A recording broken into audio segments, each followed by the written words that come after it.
የሚዲያው ድንቅ ሰው ከጋራጅ እስከ ሶሻል ሚዲያ ንቅናቄ የፈጠረው የህፃናትን ድብቅ ችሎታ ያወጣው ያ የስታንድ አፕ ኮሜዲ የጥበብ ሰው የዩቲዩብ ንጉስ ኮሜዲያን እሸቱ መለሰ። ዛሬ ስለዚህ ድብቅ ሰው የህይወት ታሪክ ያልተነገረን ነገሮች እናወራለን።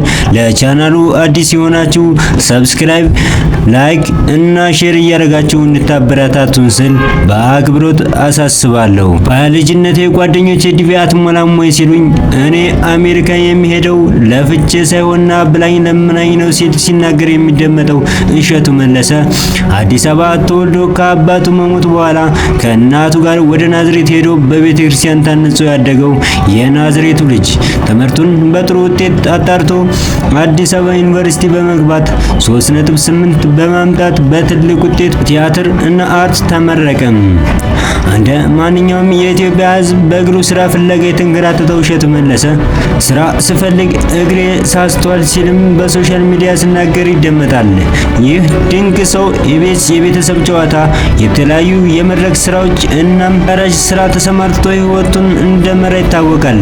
የልፋቱ ጥግ ያመጣል ውጤቱን እንደሚባለው ተረቱ ድህነቱን ለመሸኘት ሲኦል ድረስ እንደተጓዘም ይነገርለታል። የእድገቱን ማማን የጀመረው በስታንድ አፕ ኮሜዲ ሲሆን በተለያዩ የቴሌቪዥን ጣቢያዎችም ላይ ሰርቷል።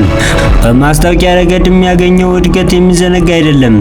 የሶሻል ሚዲያው አክተር የአሁኑ ሚሊዮነር እሸቱ መለሰ ድንቅ ልጆች የህፃናት ፕሮግራም ወደ ሀብት ማማ እንደሰቀለውም ሁላችንም የምናውቀው የማይካድ እውነታ ነው። የድንቅ ልጆች ፕሮግራም ዶንኪ ቲዩብ የዩቲዩብ ቻናል በአሁን ላይ በኢትዮ ትልቁ የዩቲዩብ ቻናል ሲሆን አንድ ጊዜ ሰይፉ ኢንተርቪው ላይ በወር ስንት ታገኛለህ ሲለው ሲጠይቀው እሱም ከ500 እስከ 1 ሚሊዮን ብሎ ሲናገርም ተደምጧል። እሱ ይሄን ይበል እንጂ የዩቲዩብ አናሊቲክሱን ስናየው በወር ከ1.5 እስከ 3 ሚሊዮን እንደሚያገኝ መረጃው ያሳያል።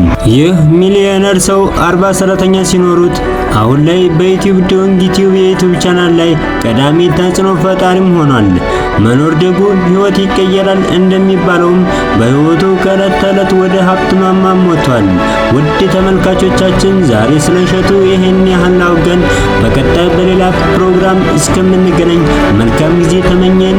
ሰብስክራይብ፣ ላይክ፣ ሼር በማድረግ የዊዝደም ቤተሰብ ይሁኑ።